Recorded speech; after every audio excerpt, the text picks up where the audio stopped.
Section 1. You will hear a woman telephoning for information about a festival. First, you have some time to look at questions 1 to 7.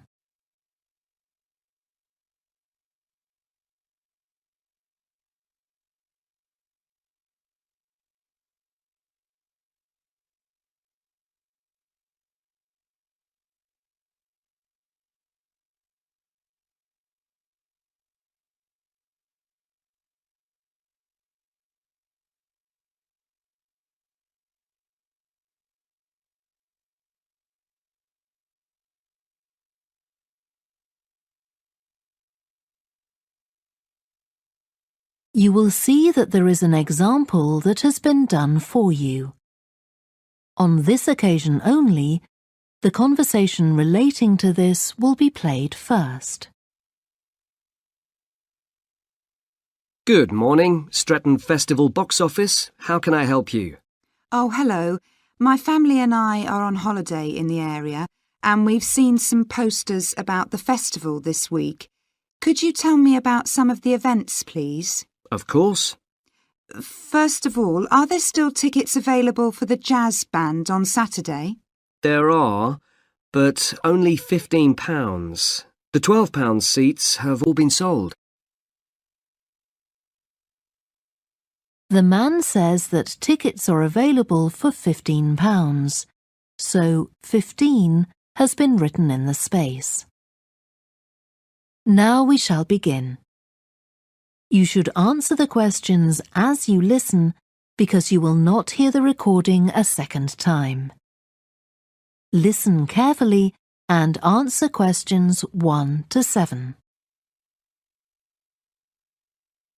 Good morning, Stretton Festival box office. How can I help you?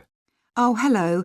My family and I are on holiday in the area and we've seen some posters about the festival this week. Could you tell me about some of the events, please? Of course. First of all, are there still tickets available for the jazz band on Saturday? There are, but only £15. The £12 seats have all been sold. OK, and the venue is the school, isn't it? Yes, that's right. The secondary school. Make sure you don't go to the primary school by mistake. And there's an additional performer who isn't mentioned on the posters. Carolyn Hart is going to play with the band. Oh, I think I've heard her on the radio. Doesn't she play the oboe or flute or something? Yes, the flute. She usually plays with symphony orchestras, and apparently this is her first time with a jazz band. Well, I'd certainly like to hear her. Then the next thing I want to ask about is the duck races. I saw a poster beside a river. What are they exactly?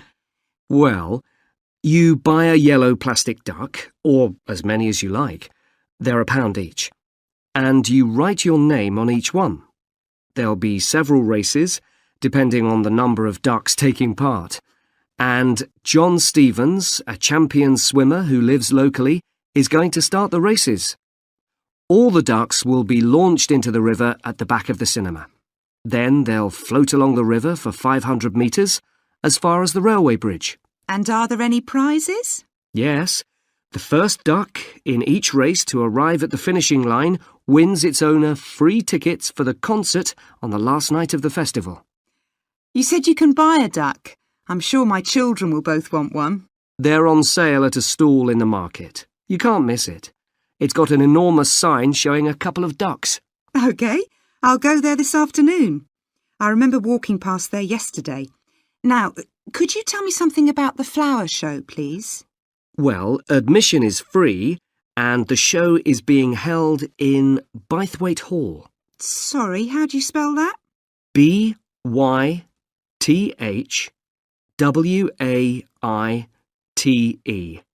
Bythwaite. Is it easy to find?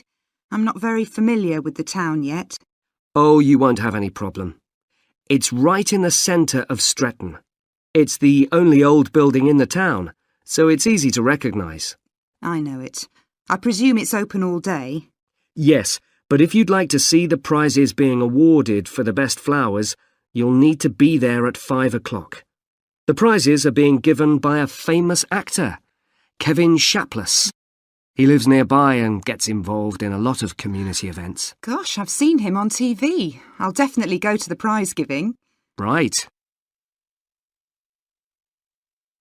Before you hear the rest of the conversation, you have some time to look at questions 8 to 10.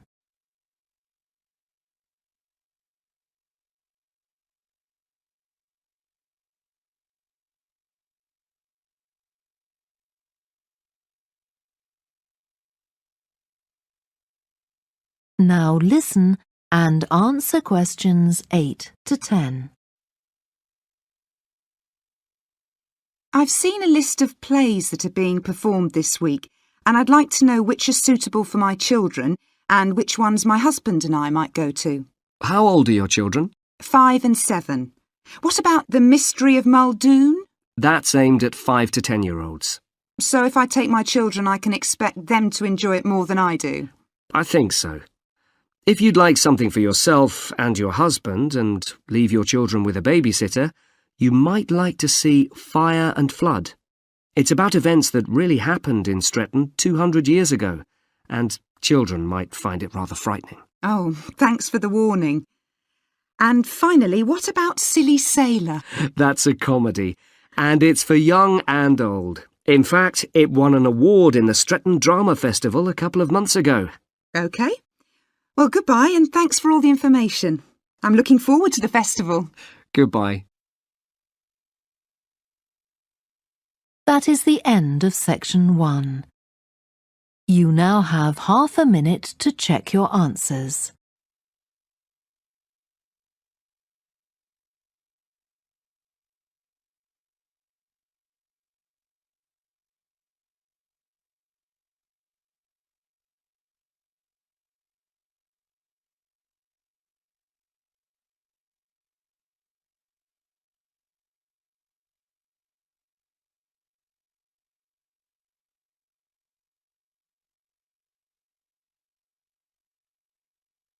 Now turn to section 2.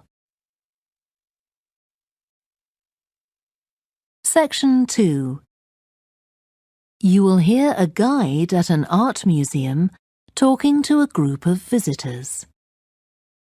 First, you have some time to look at questions 11 to 16.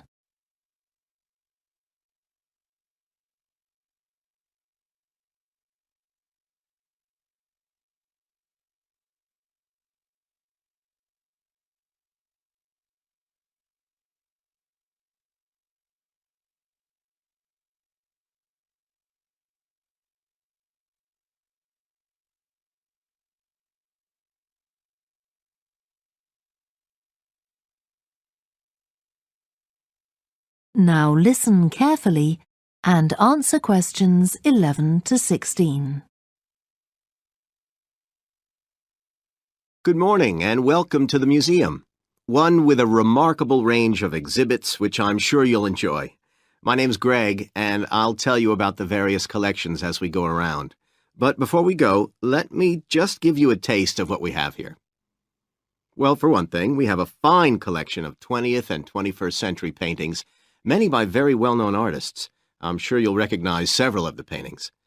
This is the gallery that attracts the largest number of visitors, so it's best to go in early in the day before the crowds arrive. Then there are the 19th century paintings. The museum was opened in the middle of that century, and several of the artists each donated one work to get the museum started, as it were. So they're of special interest to us. We feel closer to them than to other works. The sculpture gallery has a number of fine exhibits, but I'm afraid it's currently closed for refurbishment.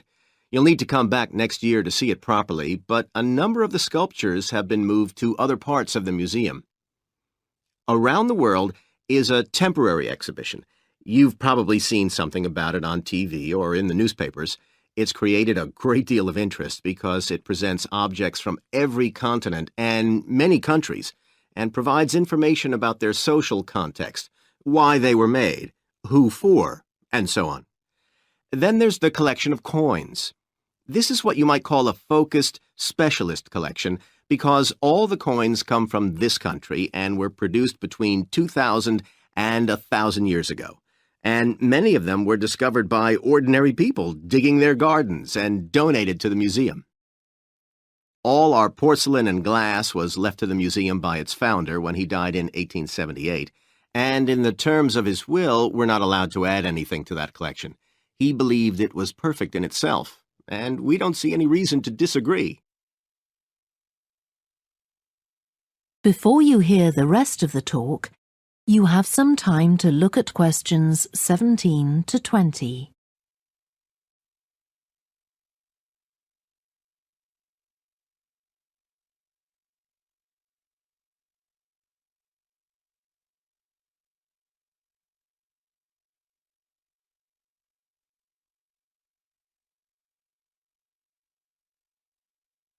Now listen and answer questions 17 to 20.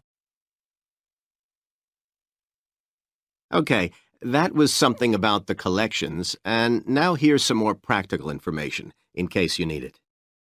Most of the museum facilities are downstairs in the basement, so you go down the stairs here. When you reach the bottom of the stairs, you'll find yourself in a sitting area with comfortable chairs and sofas where you can have a rest before continuing your exploration of the museum. We have a very good restaurant which serves excellent food all day in a relaxing atmosphere. To reach it, when you get to the bottom of the stairs, go straight ahead to the far side of the sitting area, then turn right into the corridor. You'll see the door of the restaurant facing you. If you just want a snack or if you'd like to eat somewhere with facilities for children, we also have a cafe. When you reach the bottom of the stairs, you'll need to go straight ahead, turn right into the corridor, and the cafe is immediately on the right. And talking about children, there are baby-changing facilities downstairs. Cross the sitting area, continue straight ahead along the corridor on the left, and you and your baby will find the facilities on the left-hand side. The cloakroom, where you should leave coats, umbrellas, and any large bags, is on the left-hand side of the sitting area. It's through the last door before you come to the corridor. There are toilets on every floor, but in the basement, they're the first rooms on the left when you get down there. Okay, now if you've got anything to leave in the cloakroom, please do that now, and then we'll start our tour. That is the end of section 2. You now have half a minute to check your answers.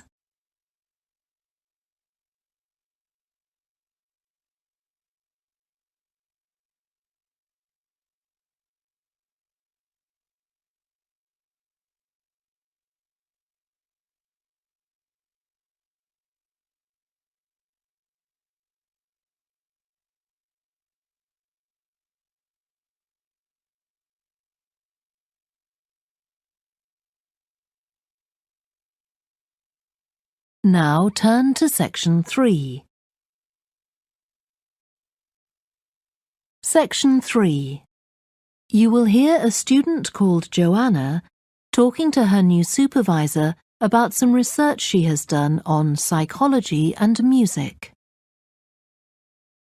First, you have some time to look at questions 21 to 26.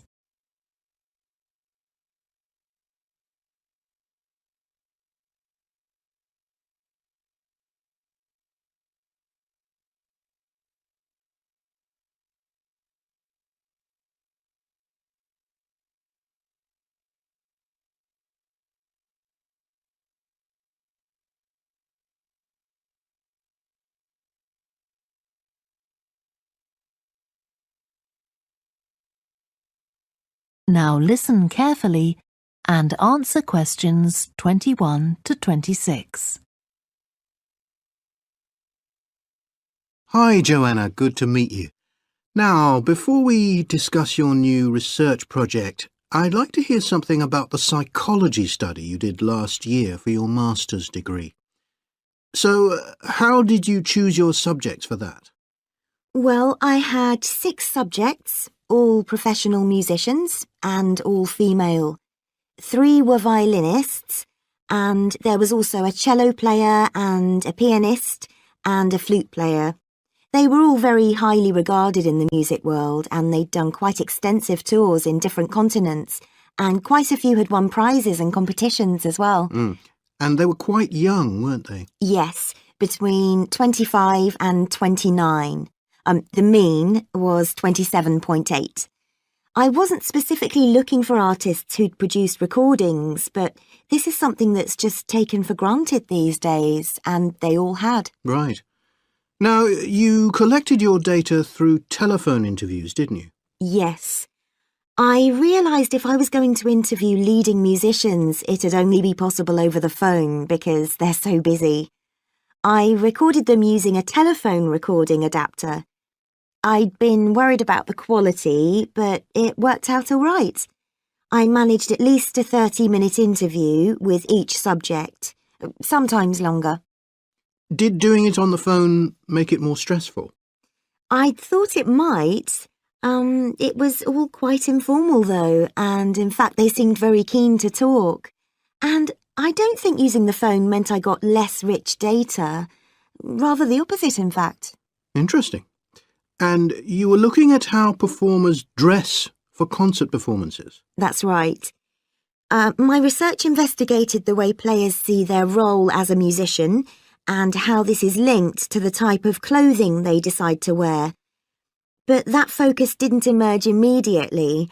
When I started, I was more interested in trying to investigate the impact of what was worn on those listening, and also whether someone like a violinist might adopt a different style of clothing from, say, someone playing the flute or the trumpet. It's interesting that the choice of dress is up to the individual, isn't it? Yes, you'd expect there to be rules about it in orchestras, but that's quite rare. Before you hear the rest of the discussion, you have some time to look at questions 27 to 30.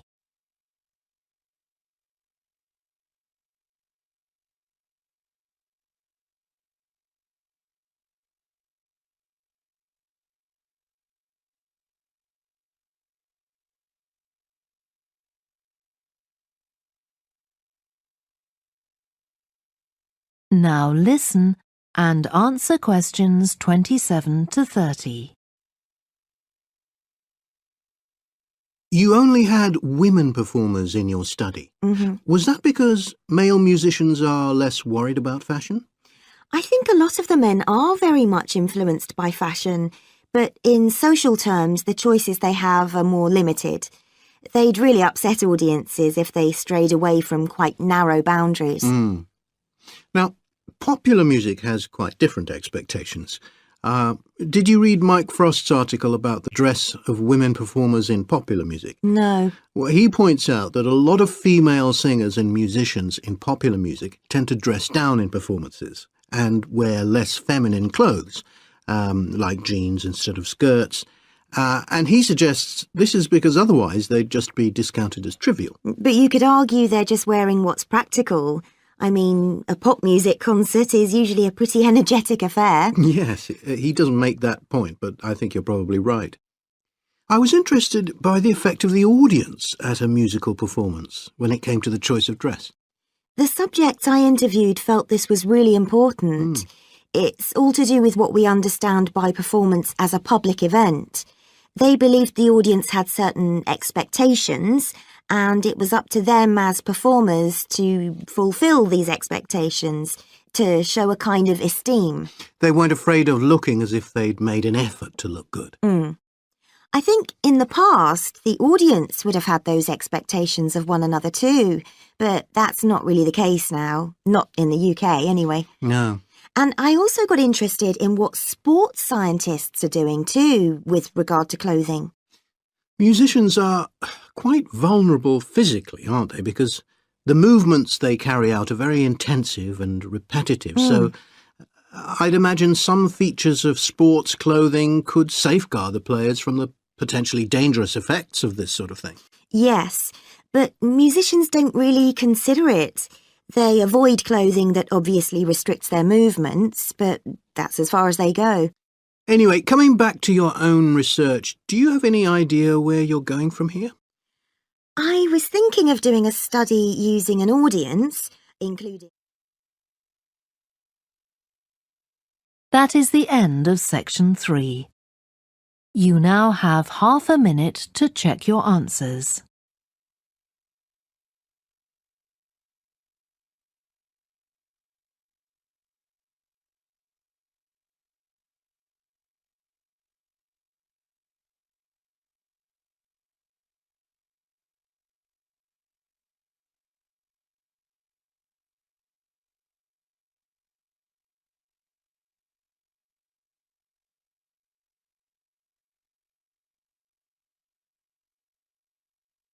Now turn to section 4.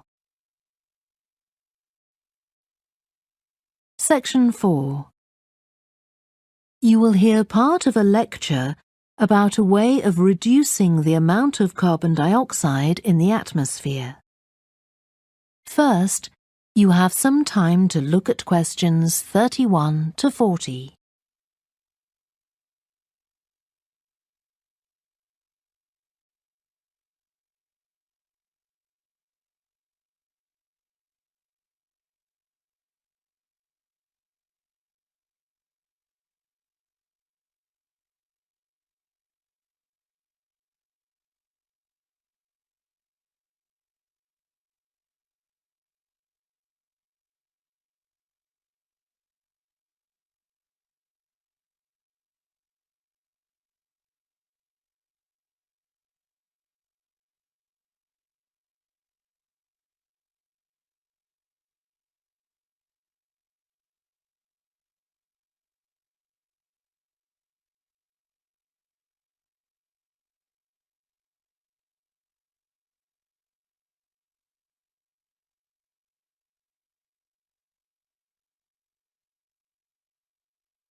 Now listen carefully and answer questions 31 to 40. As we saw in the last lecture, a major cause of climate change is the rapid rise in the level of carbon dioxide in the atmosphere over the last century. If we could reduce the amount of CO2, perhaps the rate of climate change could also be slowed down. One potential method involves enhancing the role of the soil that plants grow in with regard to absorbing CO2. Ratan Lal, a soil scientist from Ohio State University in the USA, claims that the world's agricultural soils could potentially absorb 13% of the carbon dioxide in the atmosphere, the equivalent of the amount released in the last 30 years, and research is going on into how this might be achieved. Lal first came to the idea that soil might be valuable in this way, not through an interest in climate change, but rather out of concern for the land itself and the people dependent on it. Carbon-rich soil is dark, crumbly and fertile and retains some water. But erosion can occur if soil is dry, which is a likely effect if it contains inadequate amounts of carbon. Erosion is of course bad for people trying to grow crops or breed animals on that terrain. In the 1970s and 80s, Lal was studying soils in Africa so devoid of organic matter that the ground had become extremely hard, like cement. There he met a pioneer in the study of global warming who suggested that carbon from the soil had moved into the atmosphere. This is now looking increasingly likely. Let me explain. For millions of years, carbon dioxide levels in the atmosphere have been regulated, in part, by a natural partnership between plants and microbes, tiny organisms in the soil. Plants absorb CO2 from the air and transform it into sugars and other carbon-based substances.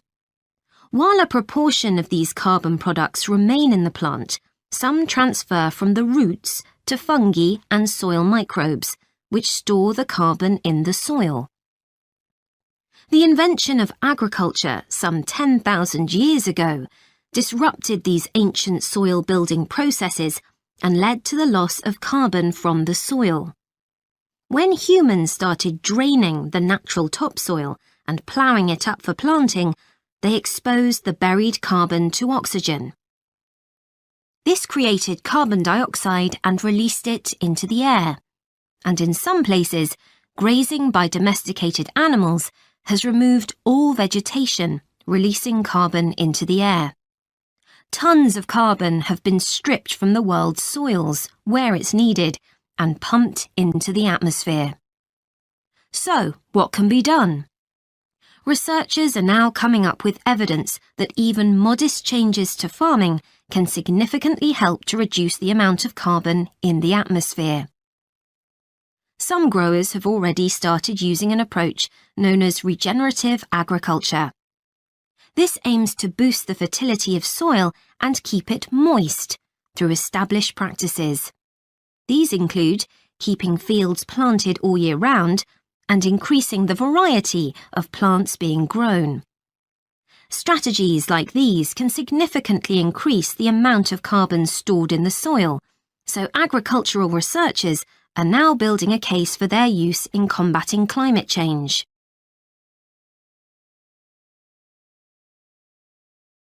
One American investigation into the potential for storing CO2 on agricultural lands is taking place in California. Soil scientist Wendy Silver of the University of California, Berkeley, is conducting a first-of-its-kind study on a large cattle farm in the state. She and her students are testing the effects on carbon storage of the compost that is created from waste, both agricultural, including manure and corn stalks, and waste produced in gardens, such as leaves, branches, and lawn trimmings. In Australia, soil ecologist Christine Jones is testing another promising soil enrichment strategy. Jones and 12 farmers are working to build up soil carbon by cultivating grasses that stay green all year round. Like composting, the approach has already been proved experimentally. Jones now hopes to show that it can be applied on working farms and that the resulting carbon capture can be accurately measured. It's hoped in the future that projects such as these will demonstrate the role that farmers and other land managers can play in reducing the harmful effects of greenhouse gases. For example, in countries like the United States, where most farming operations use large applications of fertilizer, changing such long-standing habits will require a change of system. Ratan Lal argues that farmers should receive payment, not just for the corn or beef they produce, but also for the carbon they can store in their soil. Another study being carried out. That is the end of section 4. You now have half a minute to check your answers.